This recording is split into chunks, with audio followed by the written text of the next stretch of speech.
Good afternoon. Today I want to talk to you about one of the greatest American business success stories in our nation's history. It all began in 1907 in the basement of a building in downtown Seattle, Washington. Three boys, George and James Casey and their friend Claude Ryan, started a small business where they added a few telephones to this room they had rented. People would call and give them messages for other people.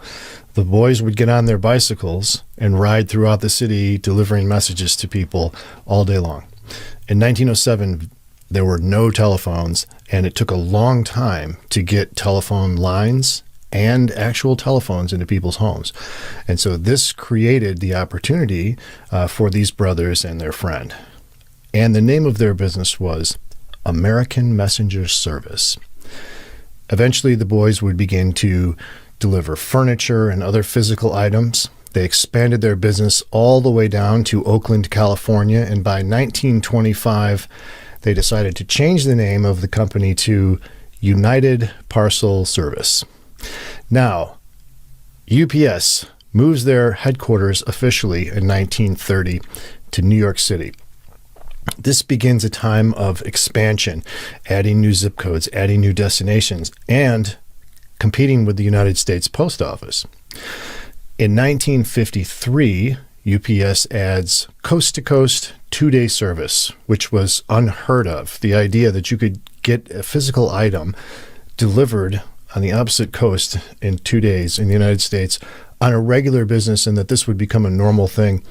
No one had imagined such a delivery system before this.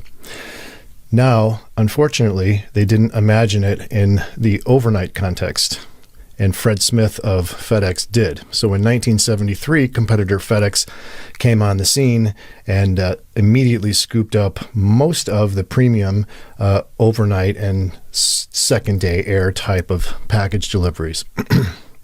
In 1985, UPS finally reluctantly added next-day air service to the fleet.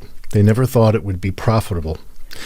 In 1996, UPS added an upgrade to their next-day air service whereby you could pay an additional fee and have it delivered the following day before 8 o'clock in the morning. So these are insanely urgent, expensive overnight packages. And that is the division that I spent the most time with in my 20-year career at UPS. Today, UPS offers service to 220 countries. They deliver over 16 million packages per day. They are the top airline with the most destinations served throughout the world. UPS maintains the largest database of individual addresses, including decades of historical information on everyone. In fact, the federal government will contract with UPS if they need to use the database for something rather than maintain their own, because it would just be too expensive and time-consuming for the government to build their own. It's much easier to just contract with a company who already has one that is over the top. And an interesting note, the movie Castaway, UPS was offered that spot, the brand role, and turned it down. And the reason they turned it down was because they felt like the characterization of the pilots with alcohol was negative, and that would reflect negatively on the company.